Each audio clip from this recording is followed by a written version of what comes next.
The Countdown Conspiracy, Chapter 3. What's going on? I scrambled to my feet, clutching my tablet. Sounded like an explosion, Esteban exclaims. Come on. He yanks the room's swinging metal door wide open, grabs my hand, and runs. I don't question his plan. Running is exactly what my body is telling me to do right now. Run. Get away. It's only after a couple of minutes of racing through the lower corridors and reaching the stairway that I remember. We're on a ship. There is nowhere to run. We dash up the stairs anyway and nearly collide with a group of men wearing suits. I gasp, stumbling backward. A dozen of them dart by, each holding a gun. Two stop when they notice us and bodily heave us back through the door from which we just emerged. Stay inside, one of them orders gruffly. We'll get you when it's safe. My stomach feels like it's dropping straight out of me. Safe? There's a high-pitched engine shriek and then a huge splash that sounds more like a thunderclap. The ship rocks again, dramatically, and Esteban falls into my side. We struggle to remain upright and then race back down the stairwell. What do? He asks when we reach the bottom, both of us still running. I stare at him as my feet pound down the narrow hall. You're asking me? Kids! Mr. Burnett exclaims, rushing over to us as he rounds a corner. Thank God, you're okay. He grabs us each by a shoulder. We need to... Outside, several consecutive bangs go off. They're shooting, I whisper. Mr. Burnett looks as pale as I feel. Don't worry. It's going to be fine. They won't hurt us. He might be right if it's only our security agent shooting, but what if it's the attackers? Hurting us is obviously their entire goal. Let's get you both to a safer room, Mr. Burnett says, pulling us after him. The shooting continues outside. I smell smoke inside. Esteban and I stumble after Mr. Burnett. Crew members rush past, some with fire extinguishers. The smoke smell gets worse, and it isn't long before it starts making it hard to see. What's on fire? Esteban asks. I don't know, Mr. Burnett says. I don't know. The poor guy loses his ability to speak and instead just pulls at his messy hair. We all stop in a hall as Mr. Burnett bends over, putting his head between his knees. He looks like he's about to throw up. The smoke gets thicker around us, and I start coughing. Mr. Burnett, we have to keep going, I say between coughs. My fingers tighten around the object in my hand, and it's only then that I realize both Esteban and I are still gripping our tablet scrolls. Esteban, I turn. We need to look up a floor map. We have to get above deck or we're going to suffocate. We both unroll our tablets and start scanning. Here, Esteban exclaims, pointing at a screen. There's a back staircase. This way. It should keep us away from the side with all the fighting. I roll my tablet up and switch it to flashlight mode, attempting to illuminate a path through the smoke. We follow the corridor, and I just have to hope the floor map is accurate. Even through the haze of the hallway, it soon becomes evident that it is. We reach the stairwell, but then another giant crashing splash sounds outside, and all three of us lose our footing. The ship lurches once more, and we topple violently down the stairs. I drop my tablet scroll and grab desperately for the stairwell handrails, just managing to catch onto them and stop myself from falling all the way to the bottom. Esteban and Mr. Burnett are further up the stairs above me, tangled in a pile together. I wince as my tablet bounces down, ka-thunking every time it hits a step. Loud shouts and bangs continue on deck above us. Then the gunfire stops. There's a strange silence. I can hear my own shallow breathing. I'm a little wheezy. Even though the smoke stings my eyes, I can't bring myself to release my hold on the rail yet. So instead, I just stare down the murky stairwell. Two large hands grip me on the shoulders and pull me upright. I scream. Hey, a man shouts at me. His face is obscured by smoke, but I can tell he's wearing a security agent suit. I'm not going to hurt you. I look over and see three other suited men helping Esteban and Mr. Burnett to their feet. Everything's okay, the man reassures me. It's under control. Drone attack. It's shot down now. It's fine. The ship's central air system kicks on, and I can hear fans whirring, dispelling the smoke. Slowly, the air begins to clear. Drone attack. I lick at my lips, which are incredibly dry. My eyes still sting, and it takes a lot of willpower to keep from rubbing them. The security agent stays at my side, holding my shoulder to keep me standing. We're getting our medics down here, he tells me. You need to be checked out. Why? I manage to ask. Smoke inhalation, for one thing, the man says. I shake my head. No, I mean, why was there a drone attack? Was it one of the ones guarding us? He looks at me, grimacing. I am not at liberty to share my suspicions. You're in danger. Trust no one. My mind reels back to the anonymous message from my World Window account, and the next thing I know, I'm on a gurney and they're pushing me through the halls. Esteban and Mr. Burnett follow me, each on their own gurney. It's like some sort of emergency parade. Next to us, one of the security agents is speaking into his wrist. They're fine. Everyone is fine. No casualties. Crew is working on ship repair, but the main engines weren't damaged and no major holes ruptured in the hull, so we're afloat and moving. I'm desperate to keep listening, but a coughing fit overtakes me and I miss whatever else he says. An oxygen mask is shoved over my face and someone tells me to breathe normally.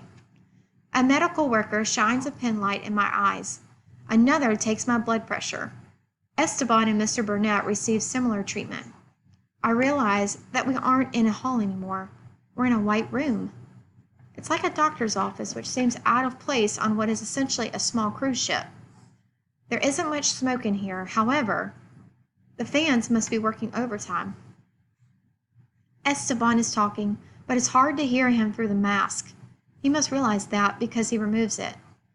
What about the others? He asks. Put your mask back on, a medical worker instructs. What about the others? He insists. What others? A security officer asks. The other Mars cadets, Esteban replies. Rahim was attacked. Now us? What about the others? The room falls silent. Eventually, one of the security agents responds. They're fine. There have been no other attacks, though their security has increased tenfold, as will yours. I let out a sigh of relief. Oh, good, Esteban says. He puts his oxygen mask back on and lays down on his gurney. The doctors have cleared me to breathe on my own, so I head outside to stand on the deck, stare at the waves, and try and process, well, everything. Ever been to this part of the world before? A voice asks, and I turn. Mr. Burnett! I stumble a bit. The waves are relentless, and it makes it tricky to regain my footing. The sounds of calling seabirds mock me as I grip the railing. Sorry, didn't mean to sneak up on you, he replies. The cold wind blows his hair every which way, making it even more messed up than before. Just trying to make some conversation that doesn't involve oxygen masks and explosions. I don't answer. I can't think of anything that doesn't involve those topics right now. I hear you won last year's International Practical Robots Challenge, Mr. Burnett eventually says. It's a little hard to hear him over the wind, but I nod. Nice. Yeah, I say. My hand goes to my throat for Ruby's flashcard, but stops when I remember I'm wearing a coat. Then the ship rocks more, and I grab onto the rail so I don't topple over again. Mr. Burnett doesn't seem to notice. You must have an interest in programming, then. If you ever have any questions, you can come ask me. Dr. Schubert is great, of course, but he and the other scientists can be a little intimidating until you get to know them. I nod again, trying to ignore the security drones flying overhead, even as one of their shadows passes straight over us. Well, anyway, I'm going to go check on Esteban, Mr. Burnett says, much to my relief. You might want to come inside, too. The crew says it's going to get pretty rough out here.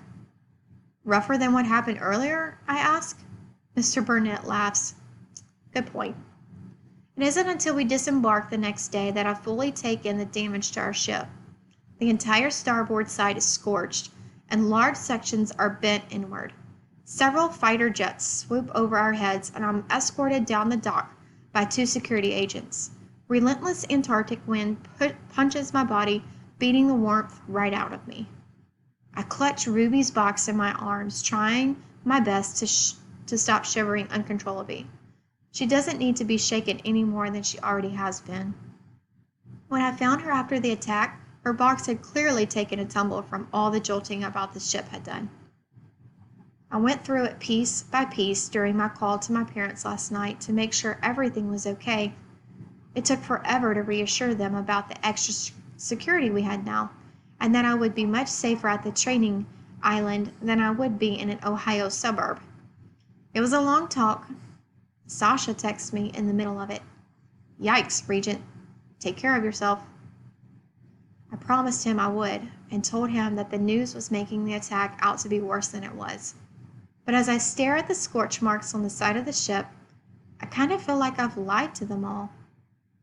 The wind blows past us, and I shield my eyes as a blast of ice stings my cheeks. "Wow," I finally say. "Really glad that my parents can't see what I see. Just look at it." "I know," Esteban says. At first, I think he's agreeing with me, but then I realize he's looking in the opposite direction. "It looks amazing." I turn to look at what he's taking in, and inhale sharply. It's our training base, and it's better than I could have even imagined. The size of the base isn't what's impressive, it's the structures that make it up. The main building is shaped like a dome and has windows that appear to be made of solar glass. Out to the edges, past the rocks, is a series of smaller structures with dark exteriors. To the other side of the island, there's a hangar, bigger than most of the buildings in downtown Columbus. And directly ahead of us, way in the distance on a separate island, I can make out the outline of a launch pad. No way are we launching from here. My eyes go wide. The weather is terrible, way too windy, and we're nowhere near the equator. The linear velocity would be awful. We'd waste so much fuel. Then another thought strikes me. Or maybe it's just for training. That would make much more sense. "Welcome to your private island," Mr. Burnett says, catching up with us. "You like it?"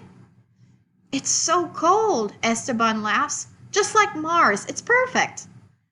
A van labeled ISECG pulls up as Mr. Burnett continues to talk.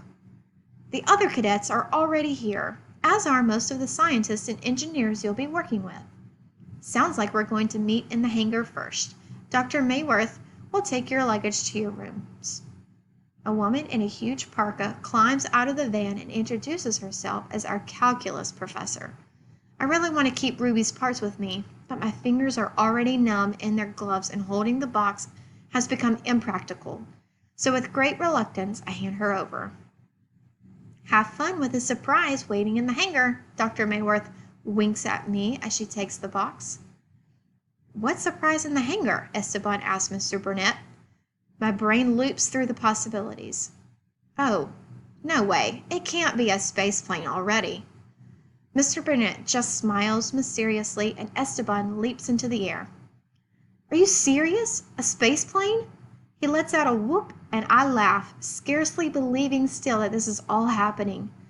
Yesterday we were attacked by drones. Today we get our own space plane. What kind of strange dream is this? As we walk to the hangar, any notion of this being a dream gets slammed aside by the biting cold. "Come on, walk forward. It's worth it for a space plane." I force one foot in front of the other, fighting the air that pushes back on me. Even though the temperature is well below the freezing point, there isn't nearly as much ice as I thought there'd be on this island. It's really mostly all rock. Big gray boulders lean against jagged cliff faces, and the ground itself is made of smaller bits of the same stone, broken up and scattered. There's the occasional patch of long brown grass getting blown over sideways in the wind.